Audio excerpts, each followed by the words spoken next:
Good afternoon বন্ধুরা, welcome to my blog Paromita and my family channel. তো এখন পুজো দিচ্ছে। আজকে যেহেতু বৃহস্পতিবার, অনেক সময় লাগে পুজো দিতে। শঙ্খটা ধুয়ে আনলাম, রাখি।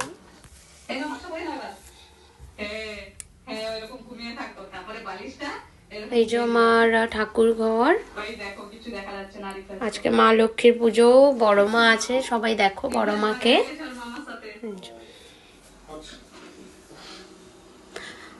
বৃহস্পতিবার যেহেতু ঘট পাতার দিন, ঘট পাল্টাতে হয়, পরিষ্কার করে সব গুছিয়ে আবার নতুন করে পাততে হয়, একটু সময় লাগে, সেই কারণেই। তো পুজোর দেওয়াটা যার যার কাছে যেরকম ব্যাপার। আমার একটু দেরি হয়ে গেছে, কারণ ছোট বাচ্চা আছে, ওকে খাইয়ে রেডি করিয়ে তারপর আবার পুজো দিতে বসি।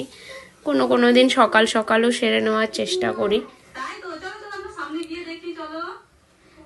তোমরা কেমনভাবে পুজো করো, তোমাদেরও ভিডিও শেয়ার করো, ভালো লাগবে। আর আমার ভিডিওটা কেমন লাগলো অবশ্যই জানিও। সবাই ভালো থেকো, সুস্থ থেকো। তোমাদের সাথে আবার দেখা হবে, কথা হবে। বাই।